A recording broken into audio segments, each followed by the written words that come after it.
This morning, I woke up thinking and reading about influencers. And how, first of all, how strange of a fucking thing it is that we have influencers in the first place.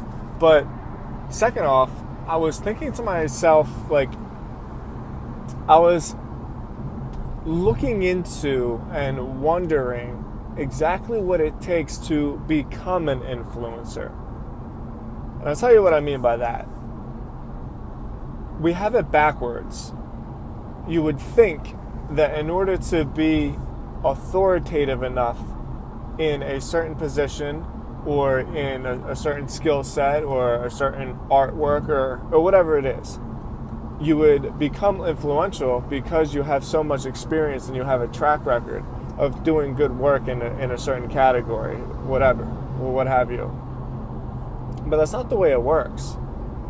A lot of times, the people who are the best skilled or the most reputable within a certain skill set aren't the ones that become influential. The ones that become influential are just the ones that talk about it the most.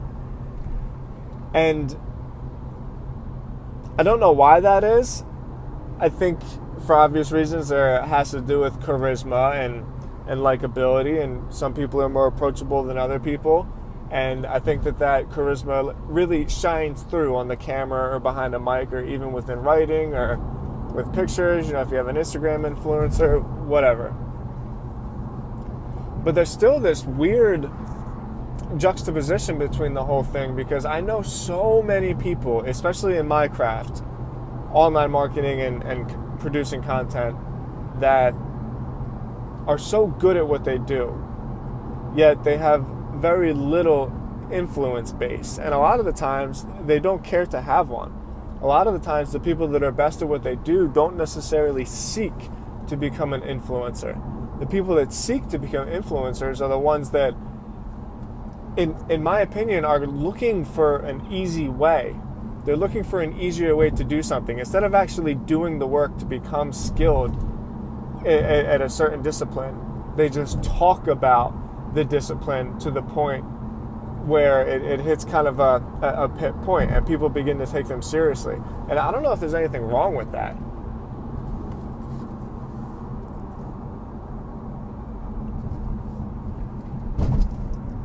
I really don't. I'm not sure if there's anything wrong with that. Well, clearly, whether I do or not, it doesn't matter, because that's just the way it is. And having acceptance on that is the best way to be able to leverage it. But aside from that, there's still just, maybe it's better that way. Maybe we're, as human beings, designed to have peak performance in one particular level. So if you're a really good talker and you're a really good pontificator, maybe it's less likely that just in the nature of having that skill set alone, that you'll be able to have another set of skills within an actual doing. Either way, I'm not sure if I have the right advice on this. I'm not sure if my approach is the best approach to take, but I know that it's the one that I'm most comfortable taking. I feel phony when I talk about things that I don't really know what the fuck I'm talking about, especially when I have an opinion on them. I feel phony when I do that.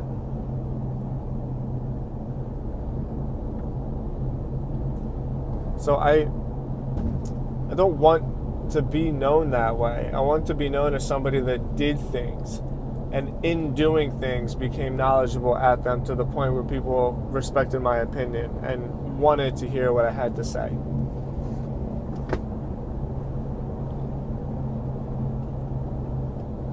But it can also be a little bit counterintuitive, because if you want to build an audience, it's easy to say that just do things and then people will start following you. That does work in certain skill sets. Like if you're a great writer, you write, and then you can build a following. If you're a great filmmaker, you make films, and then you can build a following. But in most other skill sets, that doesn't necessarily reign true. I mean, for instance, a carpenter. If you're a carpenter and you do great work, that's fantastic. You're gonna build, somewhat of an audience behind your work.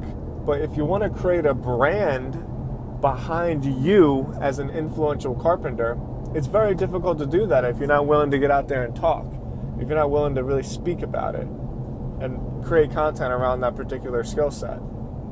So I just don't know if it's not practical in all situations to say, just do your best, just do the best work you can, and then you'll organically build a following. It's just not really the way it works. I think it's kind of naive to think that it is. So what I'm hoping to do is I'm hoping to do both at the same time. I'm documenting my journey.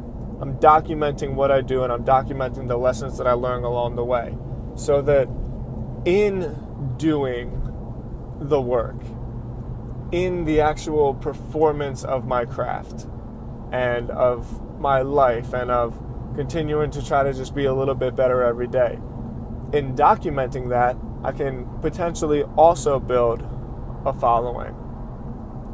I really think that's the way to go. I think that's the move I'm going to make.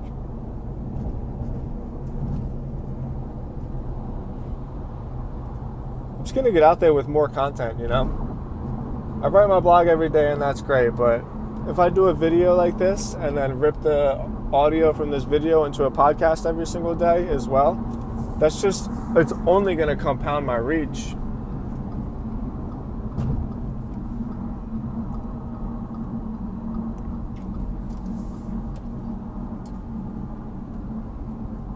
So the blog article that I wrote today was The Art of Doing. And I like that. But in talking about it right now through you guys, I realized that it's not necessarily just about doing. I think the trick is to document what you do so that you can share your experiences and you can share your lessons with other people. And in doing that, you build an audience. That's my move. That's what I think that's really the direction that I need to take with my blog. I mean, come on, it's been 6 months of me doing this, and I'm still not quite sure exactly the route that I want to take. Some days I wake up in the morning and I say, no, I'm gonna use my blog to market my online marketing agency and a department of my online marketing agency. And that's all well and good until some mornings I wake up and I don't really have anything business related to say, and that happens. Sometimes I think to myself, you know what, I'm not even going to use this blog as a way to grow a business at all. I'm not going to have any direction behind it. I'm just going to wake up in the morning and I'm just going to use it as an outlet to express myself. And, sometimes that sounds great too.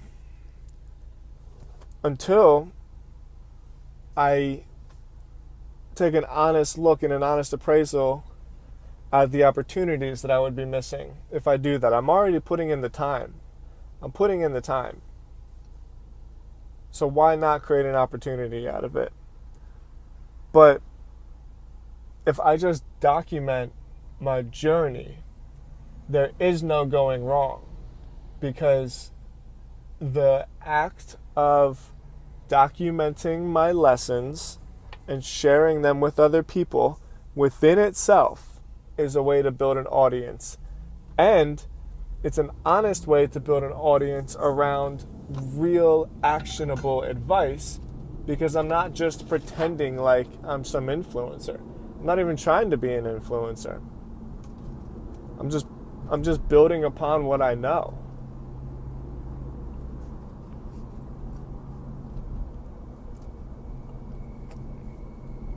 This was great.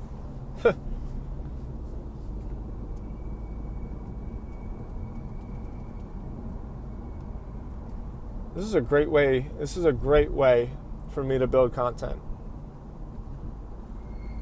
It's nice to actually be able to say some of the thoughts out loud, because when I'm when I'm driving to work, and even when I'm not driving to work, just all the time, my mind is always sort of racing with ideas. But I think there's something that's very cleansing about saying them out loud, especially with nobody else giving feedback.